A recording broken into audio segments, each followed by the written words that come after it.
জুলাই সনদ বাস্তবায়নে বুধবার প্রধান উপদেষ্টার কাছে সুপারিশ জমা দেয় জাতীয় ঐকমত্য কমিশন। এরপরেও রাজনীতির ময়দানে নানা প্রতিক্রিয়া।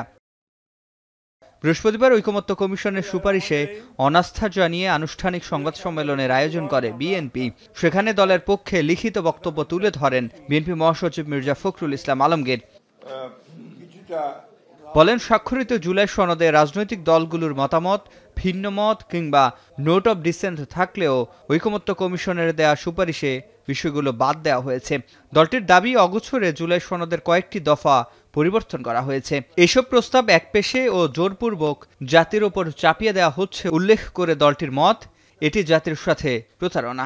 প্রিন্টেড পুস্তক হিসেবে জুলাই জাতীয় সনদের কপি আমরা হাতে পাওয়ার পর আমাদের দৃষ্টিগোচর হয়েছে ঐকমত্যের ভিত্তিতে সম্মত কয়েকটি দফা আমাদের অগোচরে পুনরায় সংশোধন করা হয়েছে।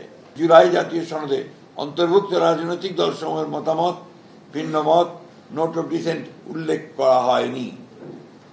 অর্থাৎ ঐকমত্য কমিশনের প্রস্তাব এবং সুপারিশ একপেশে ও জবরদস্তিমূলক জাতির উপর চাপিয়ে দেওয়ার চেষ্টা করা হয়েছে। জাতীয় ঐকমত্য কমিশনের সাথে রাজনৈতিক দলসমূহের দীর্ঘ ধারাবাহিক আলোচনা ছিল অর্থহীন, অর্থ ও সময়ের অপচয়, প্রহসনমূলক এবং জাতির সঙ্গে প্রতারণা। এ সময় গণভোটে অনুমোদিত সংবিধান সংস্কার বিলটি স্বয়ংক্রিয়ভাবে সংবিধানে যুক্ত হওয়ার বিষয়টি হাস্যকর ও অযৌক্তিক বলেও অভিহিত করে বিএনপি।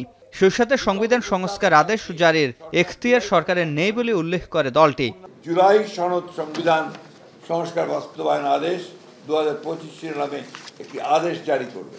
সরকারের এরকম আদেশ জারি করার এখতিয়ার নাই। 270 পঞ্জিকা দিবসের মধ্যে যদি সংস্কার সম্পন্ন করতে ব্যর্থ হয়, তাহলে গণভোটে অনুমোদিত সংবিধান সংস্কার বিলটি স্বয়ংক্রিয়ভাবে সংবিধানে অন্তর্ভুক্ত হবে, যা সম্পূর্ণ অযৌক্তিক, উদ্দেশ্য প্রণোদিত ও হাস্যকর। এদিনও জাতীয় নির্বাচনের আগে গণভোট অযৌক্তিক ও অপ্রয়োজনীয় বলে পুনর্ব্যক্ত করে বিএনপি মহাসচিব। বলেন, নির্বাচনের দিন ছাড়া গণভোটের সিদ্ধান্ত কোনোদিনও মানবে না বিএনপি। নির্বাচনের পূর্বে গণভোট অনুষ্ঠান অপ্রয়োজনীয়, অযৌক্তিক এবং অবিবেচনাপ্রসূত। আমরা বলেছি যে আমরা নির্বাচনের দিন গণভোটটা আমরা একমত হয়েছি জাতির স্বার্থে, এর বাইরে আমরা কোনোদিনই একমত হব না। দলের স্থায়ী কমিটির সদস্য সালাউদ্দিন আহমেদ বলেন, সংবিধান সংস্কার পরিষদ গঠনের বিষয়টি আলোচনা ছাড়াই সুপারিশে আনা হয়েছে। স্থায়ী কমিটির অন্য সদস্যরাও বলেন, সমস্যা নয়, সমাধানের উদ্দেশ্যে তাদের এই অনাস্থা। সংবিধান সংস্কার পরিষদ নামে কোনো বডি সংগঠন করতে হয় বা সেটার অনুমোদন নিতে হয়, সেটা অবশ্যই জাতীয় সংসদের মধ্যেই সিদ্ধান্ত নিতে হবে। তা এখন এই সমস্ত আলোচনা তো আমাদের সাথে হয়নি। এই সমস্ত পরিকল্পনা বা প্রস্তাব হঠাৎ করে নিয়ে এসে সুপারিশ দেয়া এবং জাতিকে বিভ্রান্ত করা, এখানে অনৈক্য সৃষ্টি করা, বিভক্ত করা তো জাতীয় ঐকমত্য কমিশনের কর্ম হতে পারে না। আমরা চাই সেটা হলো যে যা সিদ্ধান্ত হয়েছে, যা কমিশনে ডকুমেন্ট হিসেবে রেকর্ডেড হয়েছে, সেটা বাস্তবায়নের জন্য উদ্যোগ নেওয়া হোক।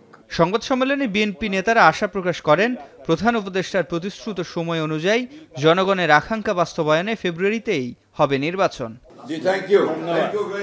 সিফাত শাহরিয়ার, এখন, ঢাকা।